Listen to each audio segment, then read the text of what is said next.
Elizabeth Strong de Cuevas.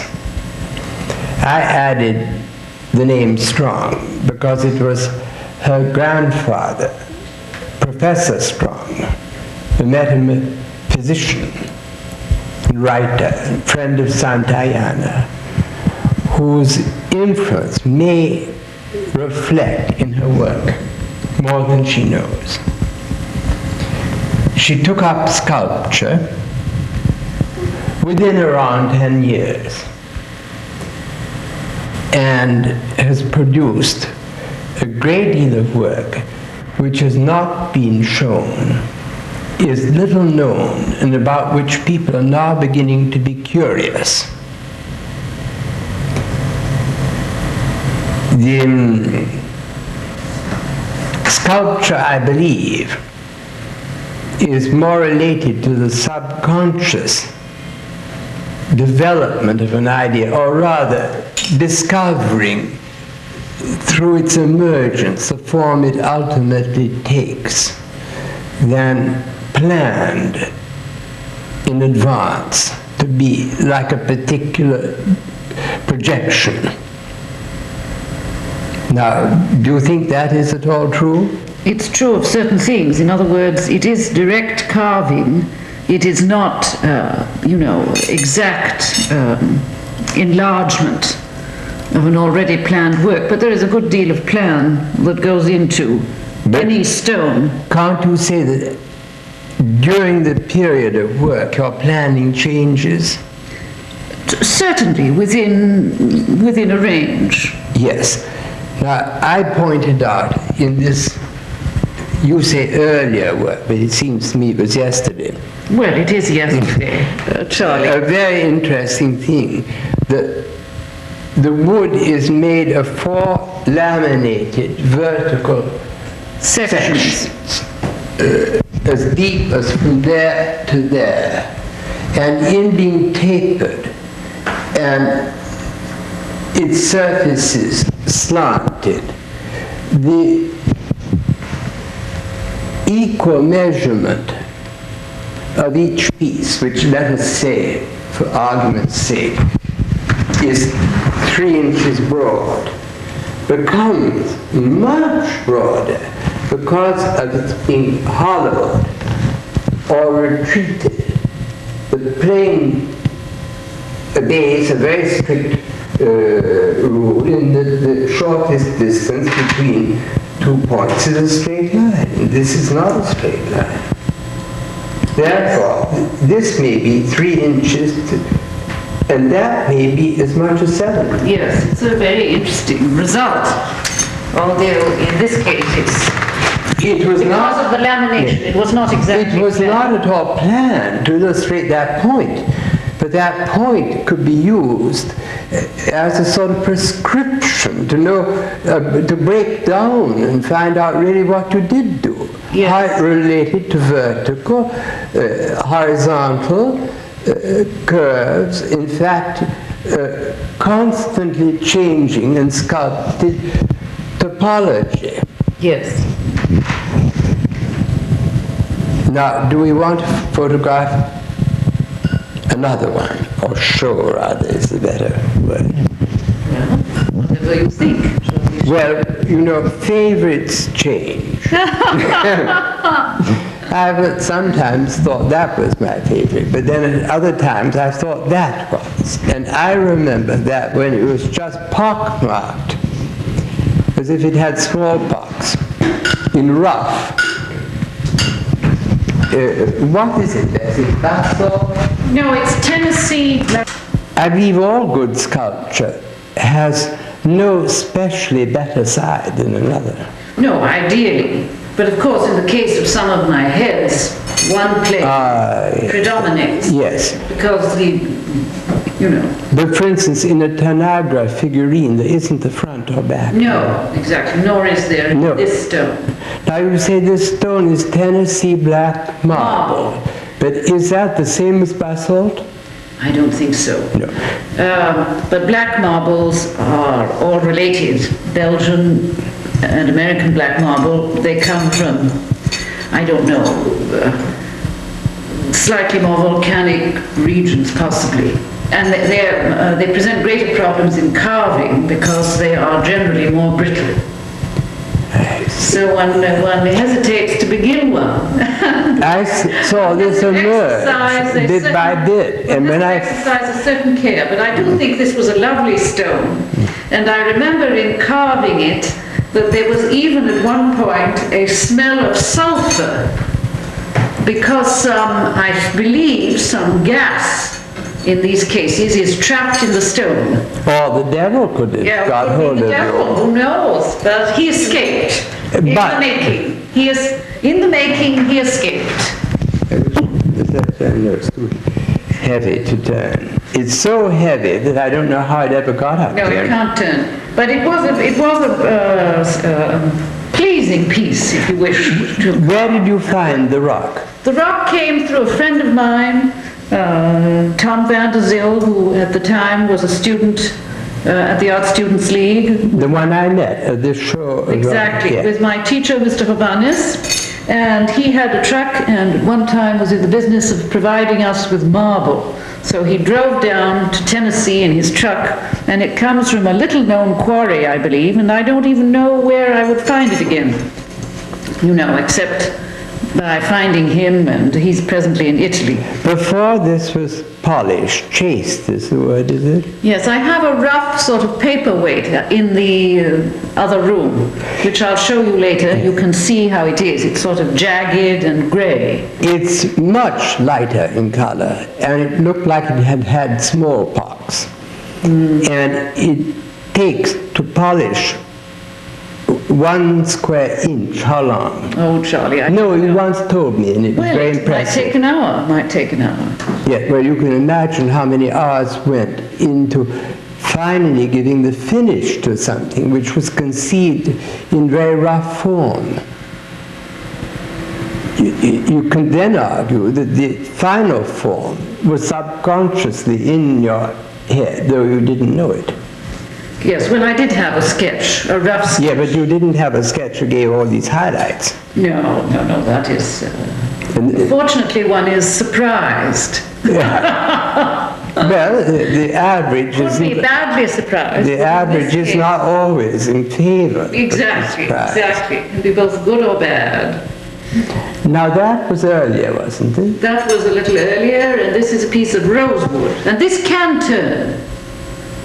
They all ought to turn. But this one I found somebody who was able to put it on this stand. They all ought to turn by themselves, very slowly. And this one can turn. And I like that one particularly. Well, that's a very hard wood. That is lignum vitae. Yeah, the grain of that wood has been used interestingly. And I left you see, I carved, that is a surprise. I carved to the center of the log that it originally was, and there was a sort of rot there. But in a way, it comes not like people. Not at an unfortunate place. He is rather suffering and contracted. So Can that be turned at all? Well, you can turn the whole stand, maybe. But the back is rather nice on this one. Yes, possibly. that's what I thought. The 3/4 back, even. The 3/4 back is like there, like so. And he varies. My grandmother had an early Buddha and this, you see, is in the wood, where the grain was used as part of the drapery. See, this color is part of the wood. They usually make mallets out of this wood because it's very dense and hard. But I don't know, I had a log and I rather like hard material, so I decided to carve it. I would think there was some problem in lifting work in process like this. There certainly is. No, aside from hoists, I do need helpers occasionally, especially to turn stones. In fact, sometimes I have to wait a few days until I can find the right person. And sometimes when you do, every idea goes out of your head at once. Oh, well, Charlie, it's usually more planned ahead once I do begin work. Now the flat head over there. That was the beginning. That was the beginning. Wouldn't you say this was the first of a whole new style of sculpture that you started? Yes, because I began with this stone. It wasn't a very large stone, you see, and I thought I can't make anything too finicky with it, so I shall try a head. And besides, I had a thought for a head, a little sphinx-like, if you wish. Looking far away was my thought. And I must say I had tried, and I finally decided a mouth simply didn't suit it. I tried several times to put a mouth in, and every time I thought it was a mistake. This is in sketches. So I finally let it be. It seems to me more like a last stage of an experiment than the first one. Well, somehow it's the other way around. Yes, I know, but so often you find things reduced to that simplicity are to a great deal of complication. There we are. It's strange. I agree with you. Maybe this is the best, you see. But there we are. It was the first in this case. Marin Stout's drawings are so plain and take forever and ever and could be really called occupational therapy.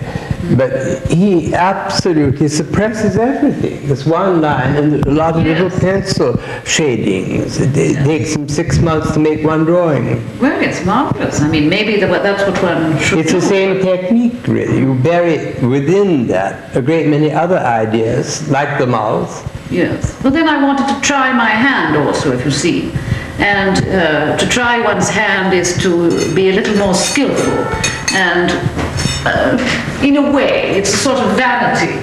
So I wanted to make a mouth, you know, and show that I could make a very skillful pair of lips or whatever. So here we have one with a mouth. So now, that I don't...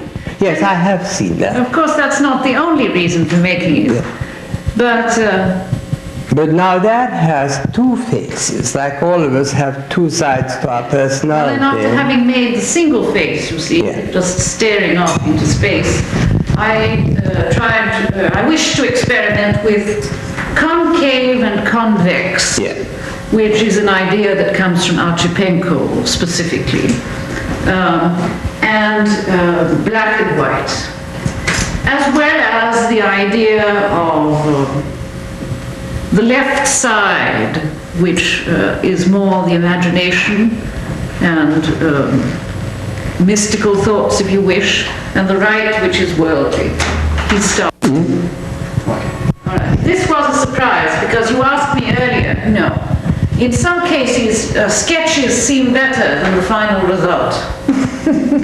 Well, the final result may be better because it isn't like the sketch. That's perfectly true. But sometimes one prefers the sketch.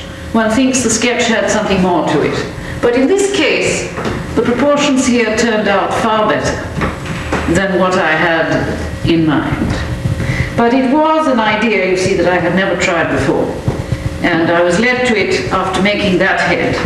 I thought, what else can I do? How can I use this idea of convex and concave?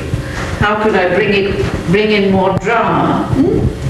And it's led to this sort of moon face, which I also think of as the moon. Yes, how much damage people have done to the legend of the moon by visiting it. Well, it doesn't hurt it for me. No. No. I still prefer to read Shelley and Keats about the moon, the newspaper record of picking up sand in a place I have no idea of visiting. No, it hasn't upset me. The latest things are these bronze hooded. So this is a continuation of that? Yeah. This is a development of that, which was a development of this. Yes, or it's just another version. Yeah. I don't know if it's a development. It's a little less abstract, but there we are. It has some Mayan quality, don't I you made think? it. Well, many people say that even of the other. Yes. Now, this is the latest. Well, this was a new expression. This was a thought that came last year, working again on the idea of black and white. convex and concave, if you wish. Yes. I really finally made a cave, Yes. which Henry Moore has done, indeed, and I'm fully aware of that. But I used it with more realistic profiles, which are movable. Presumably, when I perfect this, I would like them to move even at a much greater, 180 degrees at least. I would like them all moving by themselves with a little motor underneath, very slowly. Well, you see, there's all sorts of possibilities of this. I mean, I don't know whether, that's so important. But anyhow. But if the point is that it does move, it shouldn't really require a finger to do it, to cause it to move. And in this case, it can be removed altogether. You see, the thought was that one should be able to move them. Yes, I know. And if you... I had the thought that they better move themselves. Well, One gets sometimes too I'm tired. thinking of making a bigger one eventually. This is just to develop that idea. Why don't you build a small house like that, and then you can go in and There are possibilities there. double doors? But of course, I do wish to get back. This is a sort of sideline to my mind because my chief interest is carving. No, this is an exercise. This is an exercise. Of course, it's all an exercise, but I do tremendously value carving. I feel great pleasure in using stones. But it takes so very long, as you know, to do it really to the... Well, for instance, the black marble one took a year. They've all taken me 5-6 months at least. It's not to say if I work, all the time on those, but... No, do work on several at once. Well, of course, I do these sketches, I make other small ones, because physically it's a great deal of labor also, and polishing. You'd be so bored if you polished all day long. So, in fact, I used to try to do it at the end of the day, and finally I decided I would never manage it. So I devote an hour or two in the morning. I usually do the polishing of my wax sculptures in the morning to wake me up, because I find a certain automatic obedience to your fingers that have in themselves a brain. It's not too complicated. Did you know that in blind people who read Braille a lot, they've discovered gray brain matter in the thumb? Isn't that fascinating?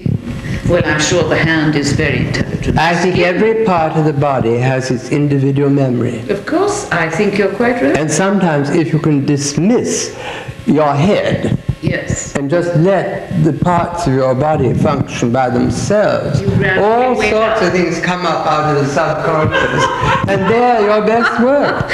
You gradually wake up. Well, I don't know enough about this to speak as an authority, but the alpha waves in the brain, which I'm now told, lead to enlightenment, or the basis see, that's part of my left side. In earlier days were described by William James as the 7th level of fatigue, during which everything became clear. Lovely. Without trying to think it out. Yes. So I think now they're inventing a machine which will put alpha waves straight into your head when you press a button. They claim this, of course. Hindus have been doing this forever, and with slightly different motives, possibly. There's some good in it. I don't know whether just by... Their art is, however, in a way, a little second-rate, isn't it? Not always now, because... No, the great early Mughal temples were... Oh, they have some perfectly beautiful bronze. Ah, those Shivas in the temples. Absolutely magnificent. Well, now let's see. I think we've said enough for the time being. What do you think, Charlie? Of course, I know you and I can go on all night long. Well, I think we understand motivation, even when it's subconscious. Well,